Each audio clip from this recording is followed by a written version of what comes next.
Hello everyone, I am Levi Height and I'll be giving you a brief summary of my project, Air Force Publications. Upon receiving my duty as the non-commissioned officer in charge of publications, I could see that the office had a lot of work to do.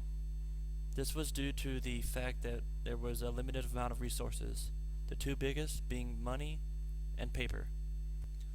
But because of this, I knew I could not do it alone.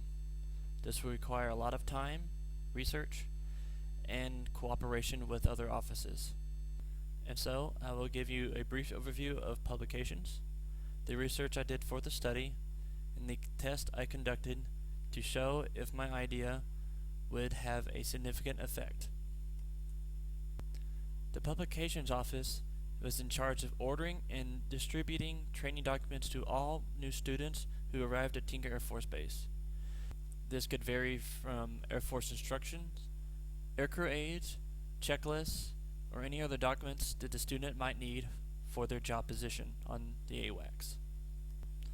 However, our office is not very large, and so we had to outsource in order to have our documents created and then ensure that we actually had the funds to order these documents. Through the Defense Automated Printing System, or DAPS, we would order through them electronically, and they would send us a bill in which we would send to the operations group, and they would give us the word if they actually had enough funds to actually make the order. And after the funding was sent, the documents would be created, we would pick them up and distribute them to the students. However, if either of these offices could not provide the resources for us, we could not hand out the training documents to the students, and therefore they could not complete their training. Unfortunately, this would happen every fiscal year when higher headquarters would redistribute non-used funds, and this couldn't be even more so when the government shutdown took a lot of jobs, some in the civilian market, which were directly working in the Defense Automated Printing System. This made it more difficult to get documents created because the manpower was not there to provide. So one part of reducing money was to reduce the amount of paper needed to actually make the documents. And so this would also reduce the amount of work that the people at DAPS had to do. And so I began my research. The first thing I had to do was find my order history. This consisted of all receipts from all orders that myself and my predecessor had accumulated over our duties as the non-commissioned officers of publications. From there, I decided to use the aircrew aid as a sample because it's a special order item, relatively cheap, and it doesn't require as much paper as other documents. In order to maintain consistency, I decided to use the last 3 months since I started the study so that I could correlate that to the next 3 months in which I would actually apply my strategy. My strategy to save paper, which in turn would save money, was to order all aircrew aids incorporated. Incorporated means to have the aircrew aids updated prior to being ordered, because originally aircrew aids would be separate in what is known as changes, and once they are ordered, they would actually have to be fused together to be one complete set. This in turn would have lots of paper removed that was obsolete before the changes were made. This was a severe waste of paper, and so I decided to start implementing this strategy, which would completely remove the paper before it was ever made.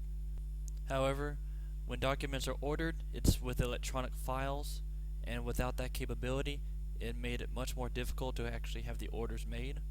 But through coordination with DAPS, I was able to have a master copy given to them, which they could actually use as a template for future orders. This solution would last until the actual electronic documents themselves could be infused as one whole set. So in order to show if my strategy had any significance, I decided to use the independent T-sample test. This allowed it to have all order samples allowed in the test, a before and after study, and show if the significance was 5% or greater. As you can see in the graph here, this shows the dollar amount of the air grades before the change and the air grades after the change. And after putting it in the t-sample calculator, it gave us a probability of 0.184, which is 18%, far higher than 5%. So this shows a significance when this strategy was implemented. Through this test, I was pleased to find that my strategy had such a positive effect in reducing the funds needed to make the orders and the amount of paper needed to make the orders as well. This would reduce the time needed to make them, as well as reduce the amount of manpower needed to make these documents as well. So in conclusion, with thorough research and testing, paper usage was reduced, thus saving money. Of course, I could not have done this on my own, so I was very grateful to have the cooperation and coordination through the operations group and the personnel at DAPS so that we could have the best results in order to have enough paper and funds to have the documents completed for their students on time so that they could be trained and continue the mission. So I thank all of you for listening, and I enjoyed my time spent through this course. Thank you.